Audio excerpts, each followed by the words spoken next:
안녕하세요 구독자 여러분. 시공사로서 난이도가 높은 현장은 어떤 곳일까요? 코어 이동? 공면 건물? 오르막 끼는 현장? 오늘은 이 세 가지가 다 있는 논현동 현장을 방문했습니다. 지금부터 리모델링의 기준 경동하우징과 함께 살펴보시죠.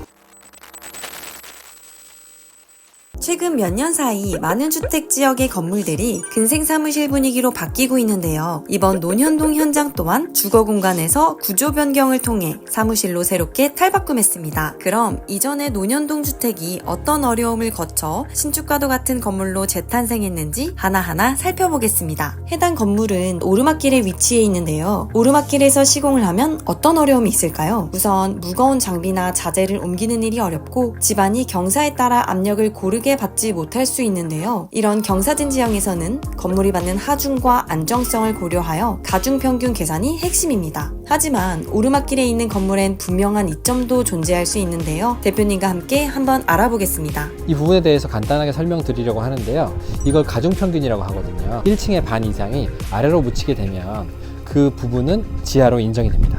지하로 인정이 된다면 그 이점은 무엇일까요? 그건 바로 용적률에 산입되지 않는다는 점입니다. 기존 건물에서는 이 공간이 주차장이 아니었나요? 네, 기존에는 이 지하 공간이 주차장으로만 이루어져 있었지만 법정 대수인 4대까지만 사용하는 것으로 줄이고 그 나머지 공간은 이렇게 임차 공간으로 만들어서 건물의 수익성 자체를 상당히 끌어올렸습니다. 두 번째로 공면 건물을 시공할 때 발생할 수 있는 어려움에 대해서 살펴보겠습니다. 곡선의 건물을 리모델링할 때는 이런 기성 사이즈의 석재가 아닌 보시는 것과 같은 이런 곡면의 석재를 깎아서 시공을 하게 되는데요. 이런 경우 이색 현상이 발생할 가능성이 있습니다.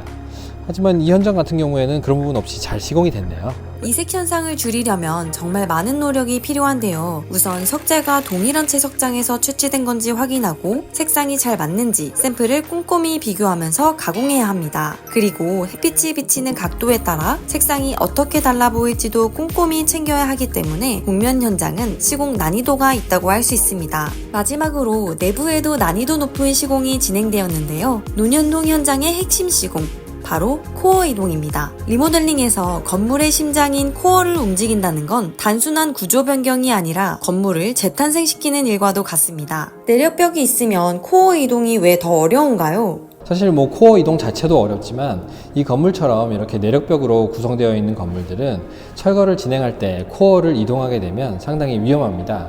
그래서 이런 경우에는 철거를 두세 번에 나눠서 진행해야 되는데 이런 부분들 자체가 상당히 좀 어렵다고 볼 수 있겠습니다. 실제로 2016년 진주 리모델링 현장에는 3층 내부 벽체 해체를 작업하던 인부 4명이 벽체가 무너지며 매몰되는 사고도 있었다고 하는데요. 해당 현장의 경우에도 한 번의 해체를 진행하면 매우 위험하기 때문에 철골 보강 전 내력벽 부분 해체를 먼저 진행했습니다. 그 후에 전층 내부 보강 철골을 설치하여 안정성을 확보한 후 남은 내부 벽체 해체를 진행했습니다. 이렇게 철거를 마치고 나니 주거 공간에서 완전히 새로운 공간으로 재탄생되었는데요. 이 정도면 어떤 사무실이 들어와도 걱정 없겠는데요. 오르막길에 위치한 건물인 만큼 멋진 전경까지 볼 수 있었는데요. 자, 그럼 이제 옥상으로 이동해 보겠습니다. 와, 근데 여기 옥산 전망이 정말 좋은데요? 네, 이 건물의 특징 중 하나가 전망이 상당히 좋다는 점입니다.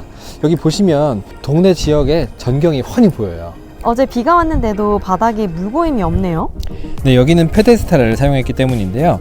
이 페데스탈은 기존에는 장식이나 지지대로 많이 쓰였던 것인데요. 요즘에는 옥상이나 테라스 바닥에 설치해서 물이 아래로 배수되도록 하고 이렇게 함으로써 옥상을 상당히 쾌적하게 사용할 수 있게 됩니다. 오늘 영상에서는 신축 같지만 리모델링이 진행된 논현동 건물의 시공 특이점을 함께 살펴보았는데요. 각종 어려운 시공들도 대표님과 함께 경동하우징의 42년 노하우로 어떻게 간파하는지 알 수 있는 영상으로 찾아뵈었습니다. 지금까지 리모델링의 기준 경동하우징이었습니다.